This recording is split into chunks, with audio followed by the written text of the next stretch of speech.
দর্শক, আজ 28 মে মঙ্গলবার, জানিয়ে দিচ্ছি টুডেস ওয়েদার। ঢাকায় বর্তমান তাপমাত্রা রয়েছে 29 ডিগ্রি সেলসিয়াস, যা অনুভূত হচ্ছে 35 ডিগ্রি সেলসিয়াস। সারাদিনে সর্বোচ্চ তাপমাত্রা হতে পারে 31 ডিগ্রি সেলসিয়াস এবং সর্বনিম্ন হওয়ার সম্ভাবনা রয়েছে 28 ডিগ্রি সেলসিয়াস। আর্দ্রতা রয়েছে 79%। বাতাসের গতিবেগ রয়েছে প্রতি ঘন্টায় 13 কিলোমিটার।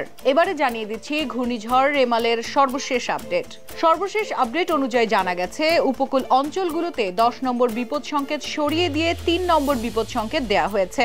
আবহাওয়া ও জলবায়ু বিশেষজ্ঞরা বলেছেন, অন্যান্য দেশের মতো বাংলাদেশেও বঙ্গোপসাগরের তাপমাত্রা বাড়ছে। ফলে ঘূর্ণিঝড় হয়তো তীব্র হচ্ছে, কিন্তু তার সংখ্যা কমছে। সেই সঙ্গে সর্বশেষ পাওয়া তথ্য অনুযায়ী আরো জানা গেছে, খুলনা এবং উপকূলীয় অঞ্চলগুলোতে অনেক বাঁধ ভেঙে গেছে। ঘূর্ণিঝড় রেমালের প্রভাবে উপকূলীয় অঞ্চলে ঘরবাড়ি এবং অনেক মানুষজনের ক্ষয়ক্ষতি হয়েছে বলে জানা গেছে। সর্বশেষ তথ্য অনুযায়ী 15 জনের মৃত্যুর সংবাদও জানা গেছে। কুয়াকাটা অঞ্চলে রেমালের প্রভাবে বিশাল ক্ষয়ক্ষতি হয়েছে বলেও জানা গেছে।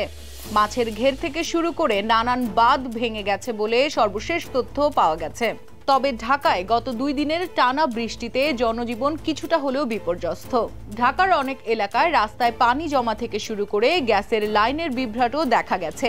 যেহেতু আমরা গোটা দেশ একটা দুর্যোগপূর্ণ পরিস্থিতিতে রয়েছি, সেক্ষেত্রে মোকাবেলা করার জন্য নিজেকে এবং নিজের পরিবারকে মানসিকভাবে শান্ত রেখে সেই পরিস্থিতিকে মোকাবেলা করতে হবে।